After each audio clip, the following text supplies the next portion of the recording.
O objetivo deste documentário é esclarecer as diferenças existentes no mercado de trabalho referentes às pautas relacionadas ao gênero sexual. Temas como desequilíbrio de gênero, diferença na taxa de desemprego, diferença salarial e setores de mercado.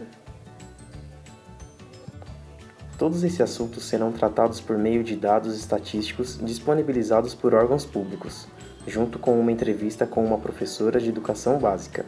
Assim, justificaremos as diferenças existentes.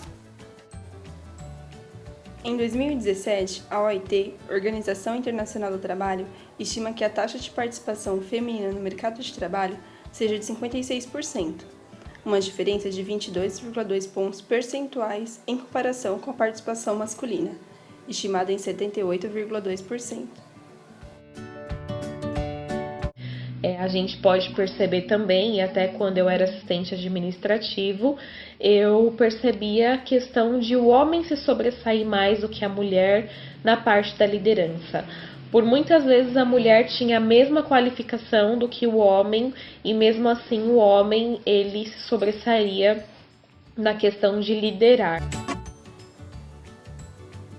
Se o país conseguir reduzir em 25% a desigualdade na taxa de participação até 2025, o PIB poderia crescer em até 382 bilhões de reais, ou 3,3%.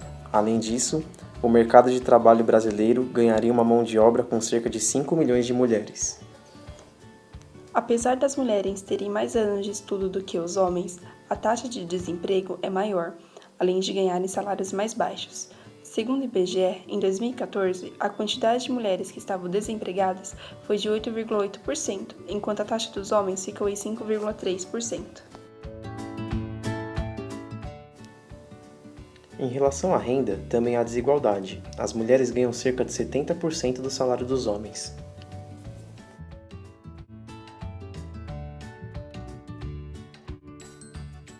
Na minha visão, eu acredito que se houvesse mais homens na área, da pedagogia na educação infantil, a área talvez seria mais valorizada na questão salarial.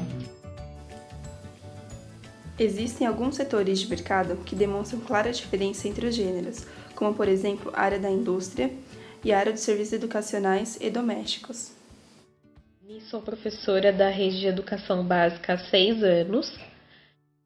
Eu escolhi a pedagogia por gostar de trabalhar com crianças, por me interessar como que funciona o desenvolvimento delas e também por ser uma área que eu consigo conciliar o meu trabalho, a minha casa, a minha filha, o meu esposo, por existir a possibilidade de se trabalhar 6 horas por dia, de não exigir uma carga horária muito extensa.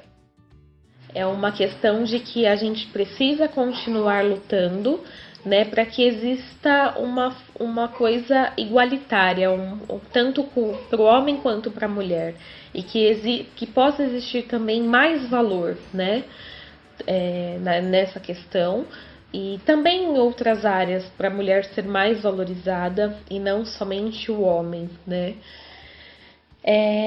Resumindo, acredito que seja isso. Gosto de trabalhar nessa profissão e estou disposta a lutar pelos direitos iguais. É isso, obrigada pela oportunidade.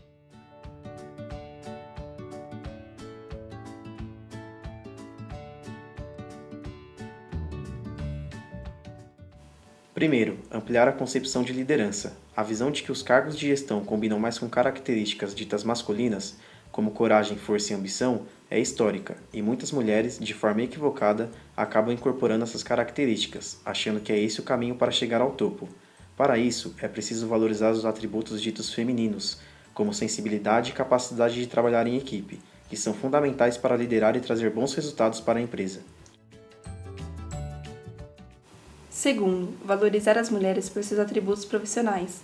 Ainda hoje, existe o pensamento de que mulheres em altos cargos chegaram à chefia por seu poder de sedução, quando o que deveria ser valorizado é a qualificação profissional, o que só irá acontecer com o esforço das organizações para contratar os funcionários visando apenas a competência profissional. Terceiro, promover salários mais igualitários, como, por exemplo, o governo tornar lei a licença maternidade compartilhada, as famílias promovendo a divisão de tarefas igualitárias e as empresas colocando em prática políticas organizacionais que contenham sala de amamentação e entre outras. Quarto, mudança na lei. Legalmente, o pai tem direito a apenas 5 dias de licença, enquanto as mães podem tirar até 6 meses, o que já implica às mães a responsabilidade pela criação dos filhos, ou seja, ideal seria que a lei garantisse uma licença compartilhada. E por fim, mudar a cultura dentro de casa. Só depende da boa vontade de todos para cada um fazer a sua parte para manter a casa limpa e organizada. Se colaborarem, não fica pesado para ninguém e a mulher poderá se dedicar à carreira com mais tranquilidade.